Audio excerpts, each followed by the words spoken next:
राष्ट्रीय राजपूत करनी सेना के अध्यक्ष सुखदेव सिंह गोगामेडी की हत्या के मामले में चौंकाने वाला खुलासा हुआ है। बताया जा रहा है कि सुखदेव गोगामेडी कातिलों के निशाने पर पहले से ही थे।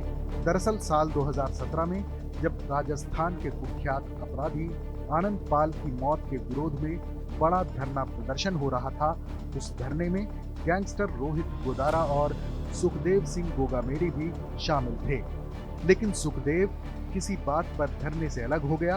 ये बात रोहित गोदारा को बुरी लगी। तभी से सुखदेव सिंह गोगामेडी रोहित गोदारा के टारगेट पर था।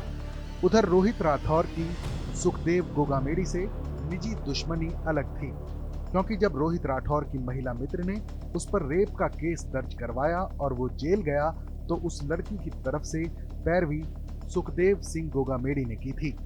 बताया जाता है कि इस लड़की से सुखदेव की करीबियां बढ़ गई थीं, जिसके चलते रोहित राठौर ने गोगामेडी के खिलाफ मन में रंजिश पाल ली थी और वो इसका बदला लेना चाहता था।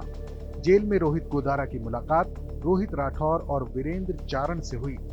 उसने रोहित राठौर के गुस्से को हथियार बनाकर उसे गोगामेडी की हत्या के लिए राजी कर लिया, जबकि नितिन फौजी लॉरेंस बिश्नोई के करीबी दोस्त और कुख्यात गैंगस्टर संपत नेहरा का पहले से जानकार था। 5 दिसंबर 2023 को सुखदेव गोगामेडी की हत्या हुई। शूटर्स के द्वारा इस हत्याकांड को अंजाम दिलवाने का जिम्मा नवीन शेखावत पर था। नवीन शेखावत ने दोनों शूटर्स नितिन फौजी और रोहित राठौर को अपना परिचित बताकर सुखदेव के घर में एंट्री कराई। हालांकि नवीन शेखावत जानता था कि सुखदेव टारगेट पर है, लेकिन वो चाहता था कि बातचीत के जरिए मसला हल हो जाए। इसलिए जब सुखदेव और दोनों शूटर्स आमने सामने थे, तो नवीन शेखावत ने बीच बचाव करना चाहा, तो शूटर्स ने उसे भी गोलियां मार दी, जिसमें उसकी जान चली गई। वहीं जांच में यह भी सामने आया है कि इस हमले का mastermind Rohit Godara signal app के जरिए न केवल शूटर्स के टच में था, बल्कि शूटर्स से बात भी कर रहा था। दूसरी तरफ गोदारा गोल्डी बराड़ से भी इस हत्याकांड की जानकारी साझा कर रहा था।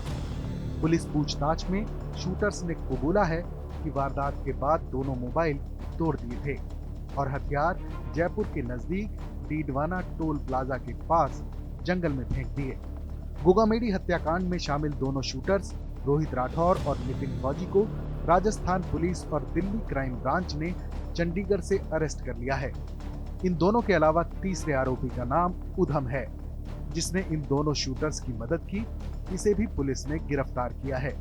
हथियारों की बरामदगी और बाकी आरोपियों की तलाश जारी है। उम्मीद है कि जल्द ही पुलिस के हाथ सफलता लगेगी। इस खबर पर अपनी राय हमें जरूर बताएं। बाकी देश और दुनिया से जुड़ी तमाम बड़ी खबरों के लिए देखते रहें TV9 भारतवर्ष डिजिटल।